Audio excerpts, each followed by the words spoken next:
Hello YouTube. I thought that I'd share a recent issue that I had with my E55. It's a 2003, so W211 body style. That was kind of a head scratcher for me, and I couldn't really find any videos that helped to figure out what was going on. So hopefully this helps you, and if not, make a video of your own so it helps me next time I have an issue. So, problem that I had, and I'll show you, this is a high mileage one. It actually has about 230,000 miles, but so we've got the 250,000 kilometer badge. So my wife came upstairs about 4 in the morning a few days ago and said the back of the car is flooded.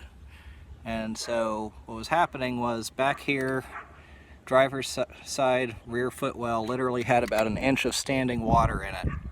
And then the driver's footwell was not quite as bad, but it was also very wet. So did a lot of reading. Oh, and one other thing was that when this happened, the trunk was open.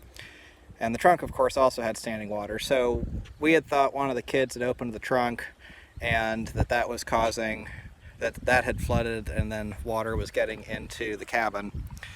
Turns out that was not what was happening.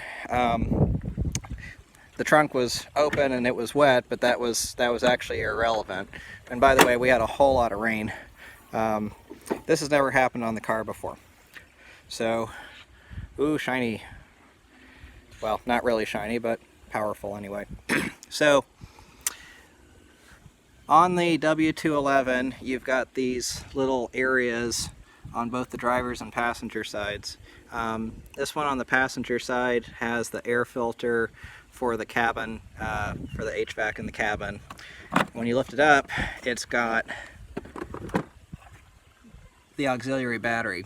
So what had happened was, when I looked in here, the water was up to almost the top of the battery, pretty close to the top. There were a couple of issues that were going on in this area. So first off is this inch or so diameter hose. That hose you can't really see, but it goes up to this drain here in the center of the windshield. This had come disconnected, and so all of the water from the windshield was dumping into here. The other thing that was happening was there were a whole bunch, the drain for this area is down here in this corner, and there were a whole lot of leaves that were blocking it. So this was holding water better than some buckets I have. And all I had to do was reconnect this hose and then get this drain unplugged. And so now they're both draining properly. What I think was happening was that the water was coming through here. I don't know if you can see it, but there's this bundle of wires right here that goes through the firewall. And the water had basically come up to that level.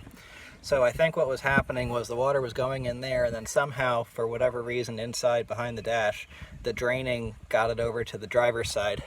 And so then it seems like what was happening was it was then going on the driver's floor, and because the car was slightly sloped, it was then running towards the back. So that's why it looked like the back was the worst, and make it look like it was coming from the trunk. As far as I can tell, the sunroof drains, they may be leaking, but it didn't make sense that they were leaking enough to cause this kind of an issue. So I've done a few tests, and this seems to have solved it for me. Hopefully it helps you, and like I said, if not, make another video, because these cars are getting older and they're going to be leaking more. So good luck. Thanks for watching.